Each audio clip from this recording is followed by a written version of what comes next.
Sunda itu salah satu suku terbesar di Indonesia dan tinggalnya mayoritas di bagian barat Pulau Jawa. Jadi kayak di Jawa Barat, Banten, sama sebagian Jakarta. Orang Sunda dikenal sebagai masyarakat yang ramah, suka damai, dan sopan. Biasanya kalau ngomong tuh halus banget karena mereka memang diajarin buat bersikap someah alias ramah ke siapapun. Budaya Sunda juga kaya banget. Ada bahasa, adat, makanan, musik, sampai kesenian. Nah, salah satu yang paling kuat itu ya seni tarinya. Tari Ketuk Tilu itu asalnya dari masyarakat Sunda pedesaan dan udah ada dari zaman dulu. Bahkan sejak zaman masa kerajaan Sunda masih ada. Dulu tarian ini biasa ditampilin di acara panen, pesta kampung, pernikahan, atau buat hiburan rakyat.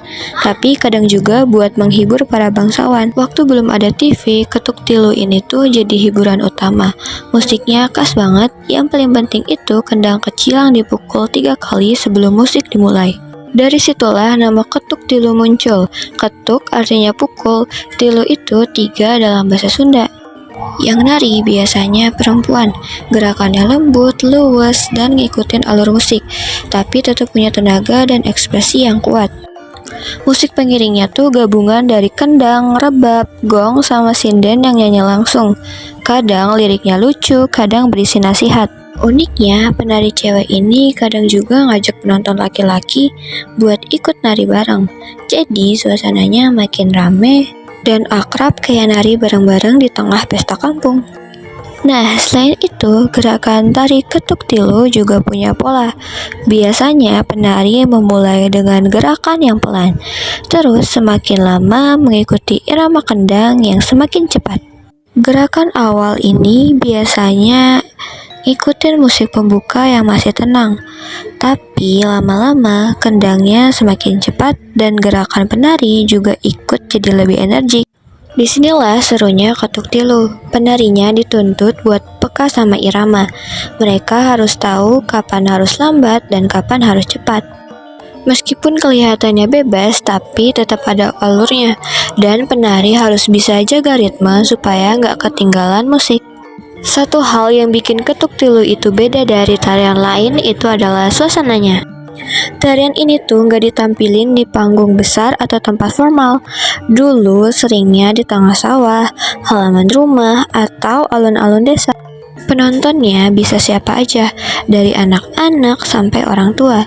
Dan yang paling seru, semua bisa ikutan nari kalau diajak penari. Apalagi kalau sindennya udah mulai nyanyi dengan syair-syair lucu atau nyindir hal-hal yang lagi terjadi di desa. Nah, jadi Ketuk Tilu itu lebih dari sekedar pertunjukan. Dia tuh hiburan rakyat, tempat ketawa bareng, dan cara orang Sunda nunjukin kebersamaan. Buat yang masih bingung atau ngira Ketuk Tilu itu sama kayak Jaipong, sebenarnya beda ya.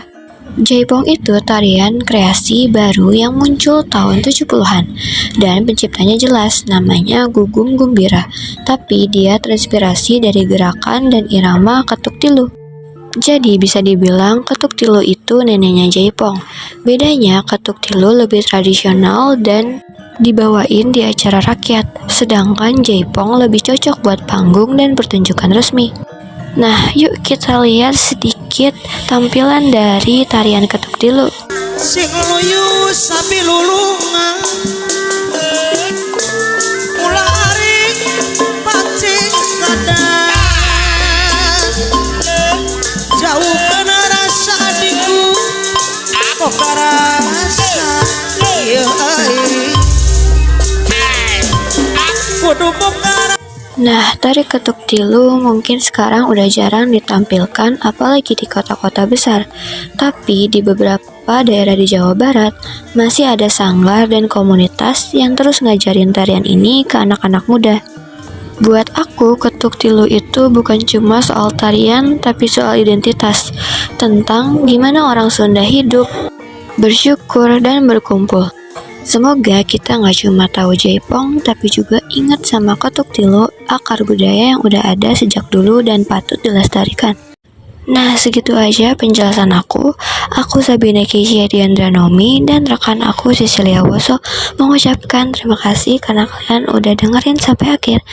Semoga ada hal yang kalian pelajarin dari apa yang aku bahas.